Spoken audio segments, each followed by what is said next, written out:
Hi, I'm Dr. Caroline Summers, an OBGYN at Reply OBGYN and Fertility in Cary, North Carolina. April is C-Section Awareness Month, and I am here on Myth Busting Monday to address a very common myth. Once a C-section, always a C-section.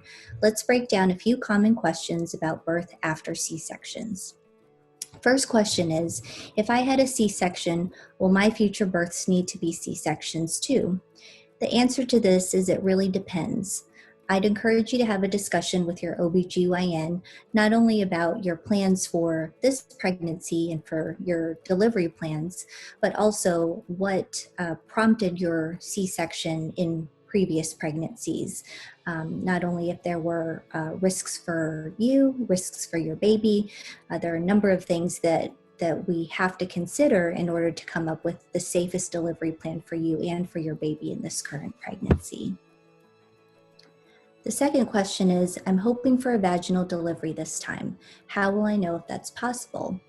So there are a number of things that your provider will consider, a number of factors, the biggest one being the number of cesarean births that you've had in the past, as well as the number of vaginal deliveries that you may have had successfully in previous pregnancies. Generally, the American College of OBGYNs recommends that if a woman has had 1 or 2 prior C-sections with the incision made in the lower part of the uterus, then you would potentially be, or that woman would be a great candidate for trying for a vaginal birth after a cesarean. However, there's limited data on if a woman has had more than 3 C-sections.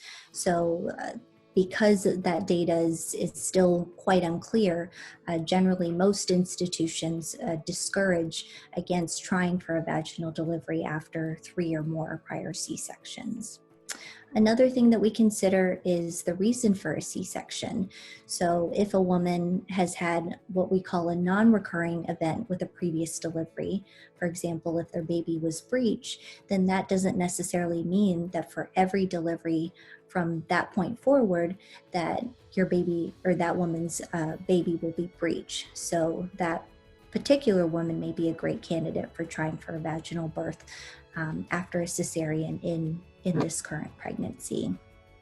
However, if a woman has had other potential complications in previous pregnancies, such as what we call an arrest of dilation, where the cervix doesn't dilate appropriately in order to allow for the baby to come out vaginally, or if the baby doesn't descend in the pelvis during pushing, then that too may be may be potential issues that we would have to consider that may make that woman's likelihood of delivering successfully vaginally in this pregnancy less likely.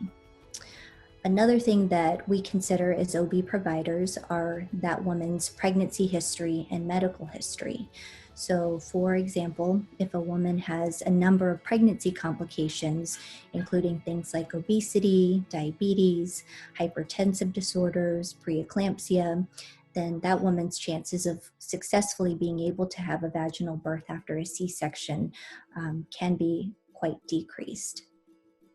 Another thing that we consider is the type of incision that's made on the uterus in previous C-sections. So generally speaking, if a woman has had an incision made in the lower part of the uterus, then that woman would be a great candidate to try for a vaginal birth. However, if a woman has had either what we call a classical incision on the uterus, which is an up and down incision that extends up towards the top part of the uterus, or if a woman has had any sort of previous uterine surgeries, for example, to remove a large fibroid or multiple fibroids, then that does potentially increase that woman's risk of something called a uterine rupture if she were to try to labor after a cesarean delivery.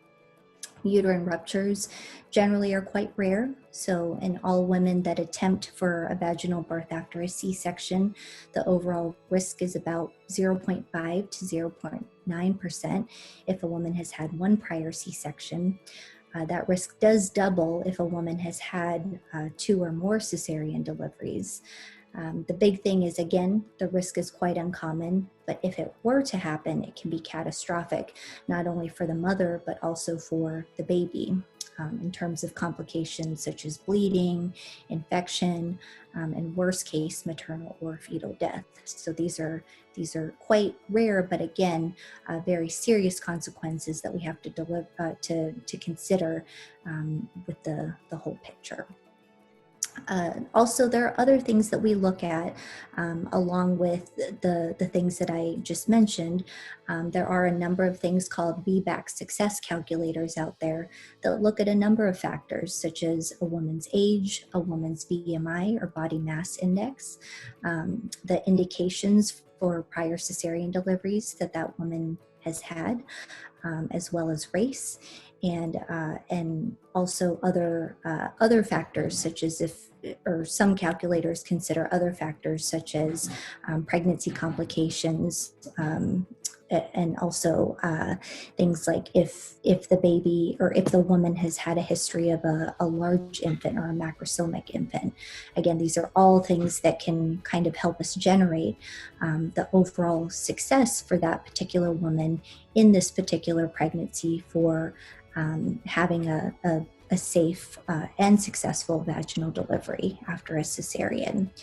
Generally speaking, we say that the overall success rate for a vaginal birth after C-sections is about 60 to 80%.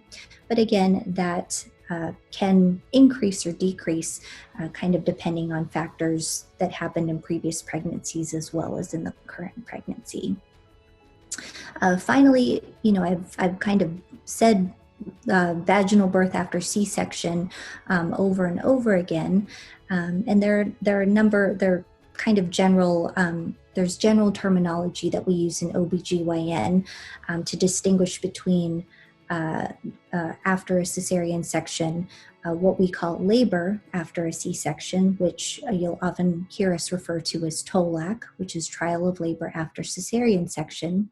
And then in a woman who's successfully had a vaginal birth, we call that VBAC, or vaginal birth after cesarean. So you may hear us use those terms quite a bit, especially if you come to the office for counseling or for further discussion of these topics. Next question is, how does Reply support patients who would like to try for a VBAC? So Reply has a very collaborative team of both certified nurse midwives and physicians. So if we determine that it's safe and a supportive option for you to try to TOLAC or trial of labor after cesarean, then you may be able to labor with a certified nurse midwife or a physician. If you're laboring with a nurse midwife, there's always a physician on call, as backup, who's always readily available because of your history of a cesarean birth. Again, just to make sure that we're all on the same page in terms of your plan of care, and also to make sure that you achieve the safest route of delivery possible. The final question is, I've heard that induction is not safe after having a C-section. Is that true?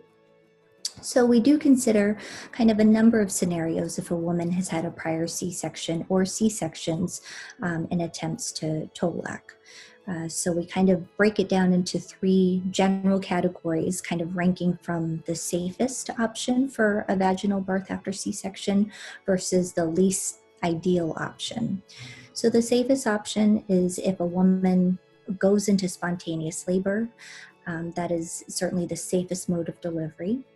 The second safest option is to schedule a repeat cesarean section. Generally, we try to schedule those in the 39th week of pregnancy, unless a woman has other medical indications or pregnancy indications where we recommend a delivery sooner. The least ideal option is if a woman ended up with an induction, or if a woman went beyond 40 weeks of her pregnancy or beyond her due date, and ended up laboring or getting induced and then laboring, and then ending up with an urgent or an emergency section.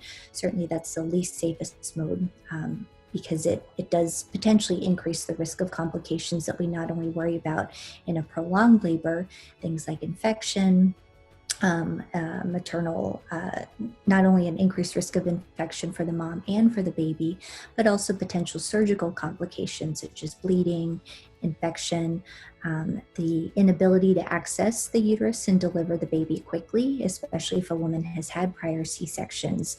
There's an increased risk of scar tissue that can make this more challenging for the surgeon. Thanks for sharing your questions with us. If you have any additional questions, we encourage you to submit those through our youaskwereply.com website, and we'll continue to answer your questions as we receive them.